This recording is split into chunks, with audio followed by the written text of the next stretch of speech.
Assalamualaikum warahmatullahi wabarakatuh. Kami dari kelompok 2 dengan saya Siti Anissa Elyawati sebagai ketua, Saya Anissa Ivanusana sebagai anggota. saya Tami Aulia sebagai anggota, Saya Nazala Sumaya sebagai anggota. Saya Sarkanus Jaki sebagai anggota. dan terdapat dua anggota kami yang sedang berhalangan untuk hadir, yaitu Muhammad Faik dan Muhammad Jadi. Kami di sini akan mempresentasikan hasil diskusi kami mengenai unit 2 yang bertemakan musyawarah dalam perumusan Pancasila dengan 3 pertanyaan kunci. Yang pertanyaan pertama yaitu bagaimana sejarah singkat musyawarah para pendiri bangsa dalam merumuskan Pancasila dan Undang-Undang NRI tahun 1945 yang akan dijelaskan oleh Nazala, Salka, dan juga Muhammad Faik.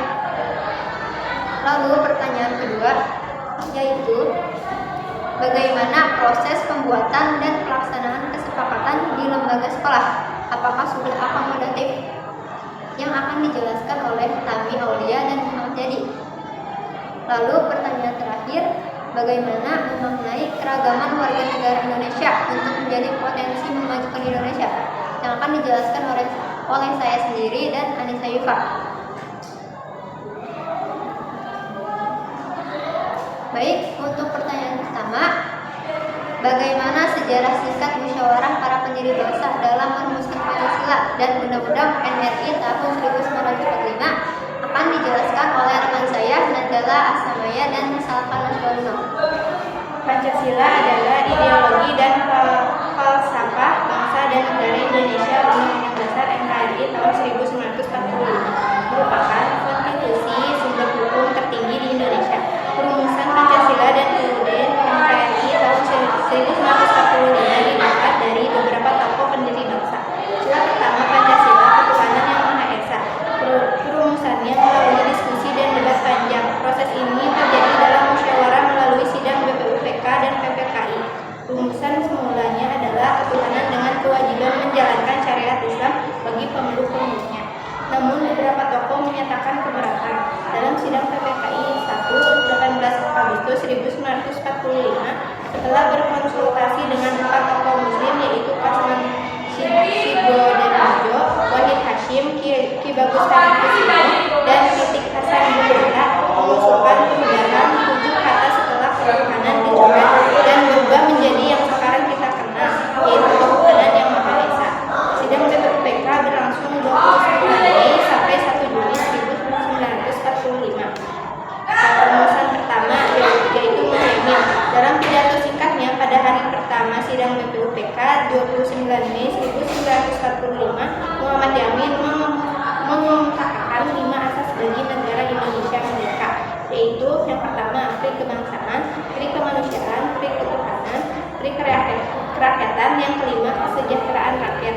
Selain usulan lisan, ada juga usulan tertulis yang dicatat oleh Muhaimin, yaitu ketuhanan yang Maha Esa, yang kedua kebangsaan persatuan Indonesia, yang ketiga rasa kemanusiaan yang adil dan beradab, yang keempat kerakyatan yang dipimpin oleh hikmat kebijaksanaan dalam permusyawaratan perwakilan, yang kelima keadilan sosial bagi seluruh rakyat Indonesia. Pada sidang BPUPK kedua tanggal 31 Mei 1945, Soekarno juga mengusulkan 5 asas, yaitu persatuan, kekeluargaan, mufakat dan demokrasi, yang keempat musyawarah, yang kelima keadilan sosial. Rumusan yang kedua, Insinyur Soekarno. Ada 3 paket usulan calon dasar negara yang disampaikan oleh Soekarno pada tanggal 1 Juni 1945, yaitu 5 prinsip, 3 prinsip, dan 1 prinsip. Dan Soekarno lah yang mengemukakan dan menggunakan istilah Pancasila. Secara harfiah berarti 5 dasar. Oleh karena itu rumusan Soekarno disebut Pancasila, Trisila, Ekasila. Terus rumusan kedua Soekarno. Yang pertama rumusan Pancasila, kebangsaan di Indonesia. Yang kedua internasionalisme atau kemanusiaan. Yang ketiga mufakat atau demokrasi. Yang keempat kesejahteraan sosial. Yang kelima ketuhanan yang berkebudayaan. Yang kedua itu ada rumusan Trisila. Yang A itu sosio nasionalisme. yang B itu sosiodemokratik, yang C itu ketuhanan, dan yang ketiga ada rumusan Ekasila, yaitu gotong royong. Lalu ada rumusan 3 Piagam Jakarta. Usulan-usulan cetak biru blueprint negara Indonesia telah dikemukakan para anggota BPUPK pada sesi pertama yang berakhir pada 1 Juni 1945 antara 2 Juni hingga 9 Juli 1945. 8 anggota BPUPK ditunjuk sebagai panitia kecil yang bertugas untuk menampung dan menyelaraskan usul-usul anggota BPUPK yang telah masuk. Pada 22 Juni 1945, panitia kecil mengadakan pertemuan dengan 38 anggota BPUPKI dalam rapat informal. Rapat tersebut memutuskan membentuk suatu panitia kecil berbeda yang bertugas untuk menyelaraskan mengenai hubungan negara dan agama.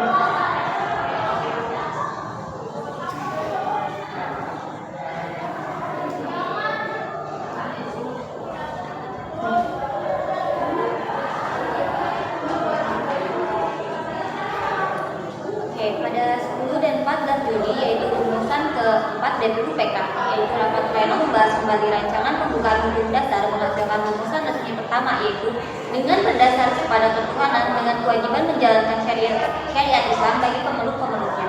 Menurut dasar kemanusiaan yang adil dan beradab, persatuan Indonesia dan kerakyatan yang dipimpin oleh hikmat kebijaksanaan dalam permusyawaratan perwakilan dengan mewujudkan suatu keadilan sosial bagi seluruh rakyat Indonesia. Pada 17 sampai 18 Agustus 1945 yaitu rumusan 5 PPKI, terjadi sebuah peristiwa yaitu wakil-wakil dari Indonesia di daerah Kaibun menemui Soekarno dan menyatakan keberatan dengan rumusan dengan kewajiban menjalankan syariat Islam bagi pemeluknya. Untuk itu disahkan menjadi bagian dasar negara. Kemudian Soekarno dan Hatta menemui wakil golongan Islam untuk melakukan konsultasi mendalam mengenai usul pergantian rumusan tersebut setelah persetujuan bersama wakil-wakil golongan Islam. Akhir 1949 yaitu rumusan ke-6 Konstitusi RIS.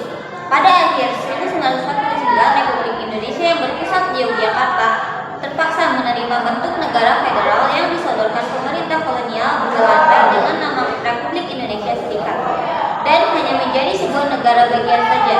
Pada tanggal 14 Desember 1949, Konstitusi RIS disetujui oleh 16 negara bagian dan 1 kenegaraan yang tergabung dalam RIS.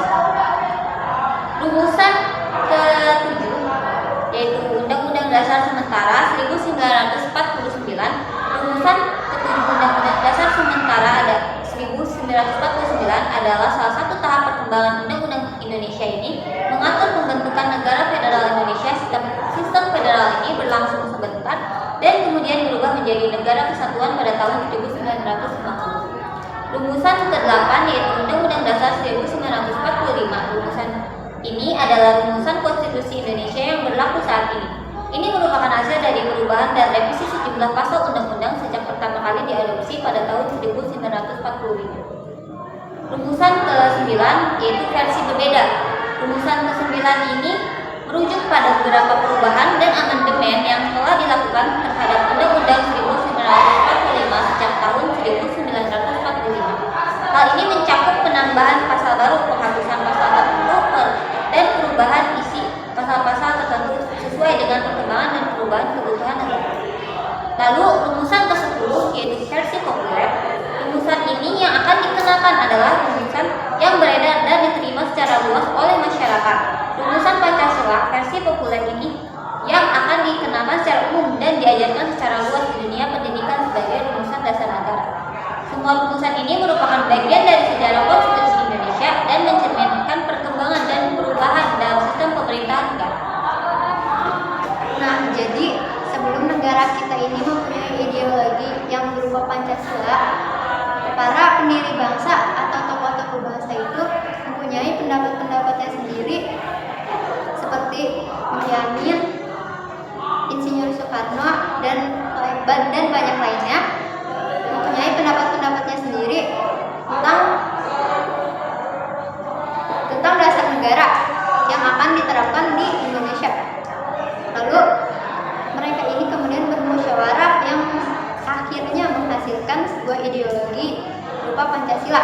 Tadi juga disebutkan bahwa terdapat penggantian 7 kata yang berupa ketuhanan dengan kewajiban menjalankan syariat Islam bagi pemeluk-pemeluknya yang diganti menjadi ketuhanan yang Maha Esa. Lalu kita beralih ke pertanyaan kunci yang selanjutnya, yaitu bagaimana proses pembuatan dan pelaksanaan kesepakatan di lembaga sekolah? Apakah sudah akomodatif? Akan dijelaskan oleh Tami Mulia.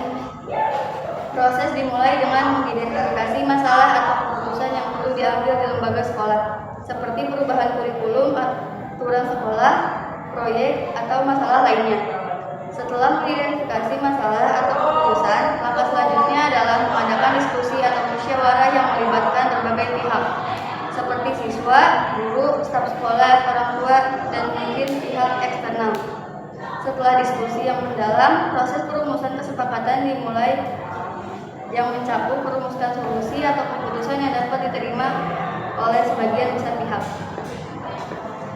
Nah, di sini kita bakal ngasih contohnya yang ada di lingkungan kita dan kita sekelas udah mengalaminya.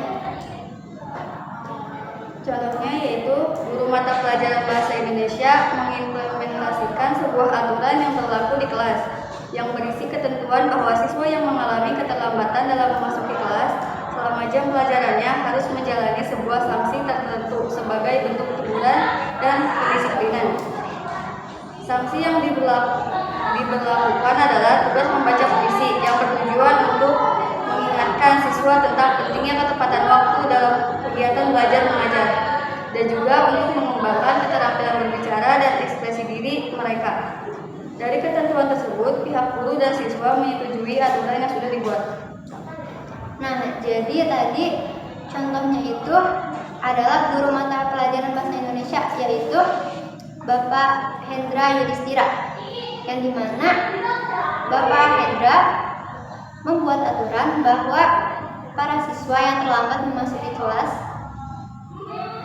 saat jam pelajaran mata pelajaran bahasa Indonesia, maka akan dikenakan hukuman, yaitu membaca puisi, yang dimana peraturan ini sudah disepakati oleh kedua belah pihak, yaitu oleh pihak guru dan pihak siswa. Nah, lalu ada pertanyaan lanjutannya nih. Apakah sudah akomodatif? Sebelumnya, akomodatif itu apa sih? Akomodatif mengacu pada sikap atau perilaku seseorang yang cenderung lebih menerima atau menyesuaikan diri dengan keinginan, kebutuhan, atau pandangan orang lain daripada mempertahankan keinginan atau pandangannya sendiri. Ini seringkali melibatkan kompromi atau pengorbanan atas kepentingan pribadi untuk mencapai kesepakatan yang memuaskan semua pihak.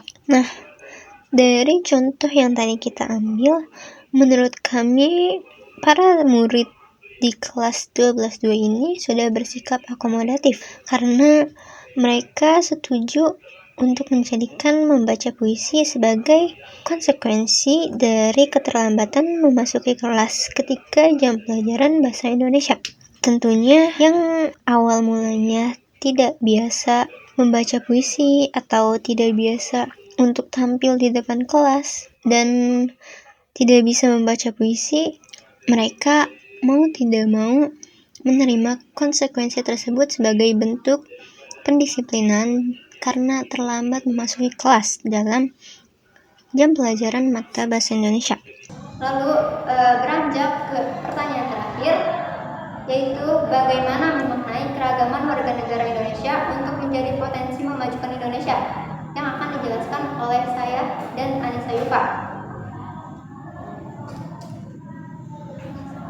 Keragaman warga negara Indonesia termasuk keragaman suku, agama, ras, kondisi ekonomi, sosial, dan pilihan politik merupakan potensi besar untuk memajukan Indonesia dalam beberapa cara. Berikut adalah cara-caranya. Yang pertama, keragaman memberikan beragam perspektif dan gagasan, menciptakan ruang untuk ide-ide yang berbeda. Berbagai latar belakang yang beragam memungkinkan individu dan kelompok untuk membawa pandangan yang berbeda saat mengatasi masalah yang kompleks. Dari perbedaan ini, muncul inovasi dan gagasan kreatif yang dapat mengatasi berbagai masalah yang dihadapi oleh negara. Lalu, menghargai hak-hak setiap warga negara tanpa memandang asal-usul mereka, yang akan mendorong terciptanya masyarakat yang lebih harmonis dan damai. Keragaman budaya termasuk beragam bahasa, seni, dan warisan budaya merupakan harta kekayaan bangsa. Selain melestarikan warisan budaya, keragaman ini juga membuka pintu peluang di industri pariwisata dan seni. Dengan memanfaatkan keberagaman dalam aspek ekonomi dan lapisan masyarakat, negara dapat mengoptimalkan sumber daya dan peluang pasar yang beragam. Hal ini mendukung pertumbuhan ekonomi yang lebih berkesinambungan. Keragaman suku, bahasa, dan agama dapat dijadikan sebagai alat melalui pendidikan untuk memahami serta menghargai perbedaan. Dengan demikian, masyarakat dapat menjadi lebih terdidik dan terinformasi. Jadi, negara kita ini mempunyai keragaman budaya, keragaman suku, keragaman lingkungan alam, yang dimana itu bisa memajukan Indonesia. Tergantung pola pikir masyarakatnya sendiri juga. Nah, seperti yang kita tahu, Indonesia itu memiliki beragam ras, beragam agama, beragam sumber daya alam. Nah, bagaimana sih hal itu tuh bisa kita jadikan sebagai potensi untuk memajukan bangsa Indonesia? Kita ambil contoh, seperti yang kita tahu, di daerah kita ini memiliki banyak curug atau disebut sebagai air terjun. Nah, hal itu dapat kita manfaatkan untuk dijadikan sebagai sektor pariwisata. Menarik daya tarik turis asing agar nantinya dapat memajukan ekonomi bangsa Indonesia.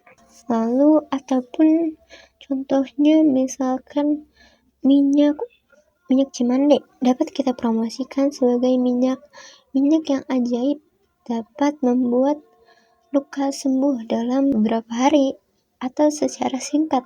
Orang bakal mencari-cari hal itu karena memiliki kelebihannya sendiri, yang dimana nantinya itu mungkin akan memajukan ekonomi dari si pembuat minyak cimande ini. Baik, sekian dari kelompok kami. Bila mana ada kata yang salah dan kurang, mohon dimaafkan karena terdapat pengetahuan yang masih harus kami gali lebih dalam lagi. Sekian dari kami. Wassalamualaikum Assalamualaikum warahmatullahi wabarakatuh.